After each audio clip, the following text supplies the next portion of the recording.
சென்னையில் பாமக சார்பில் அக்கட்சியின் தலைவர் அன்புமணி ராமதாஸ் தலைமையில் சமத்துவ பொங்கல் விழா உற்சாகமாக கொண்டாடப்பட்டது. பாட்டாளி மக்கள் கட்சி சார்பில் சமத்துவ பொங்கல் திருவிழா சென்னையில் இன்று கொண்டாடப்பட்டது.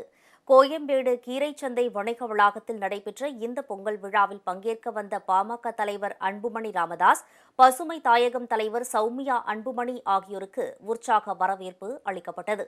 முன்னாள் நடுவண் அமைச்சர் கே மூர்த்தி, தேர்தல் பணிக்குழு செயலாளர் ஜெயராமன் உள்ளிட்ட முக்கிய நிர்வாகிகளும் கலந்து கொண்டனர். விழாவில் ஏராளமான பாமகவினர் கலந்து கொண்டு உற்சாகமாக கொண்டாடினர். பானைகளில் வைக்கப்பட்ட பொங்கலை அன்புமணி ராமதாஸ், சௌமியா அன்புமணி ஆகியோர் செங்கரும்பு கொண்டு கிண்டினர். பொங்கல் பொங்கி வந்தபோது பொங்கலோ பொங்கல் என்று கூடியிருந்த அனைவரும் குலவையிட்டனர்.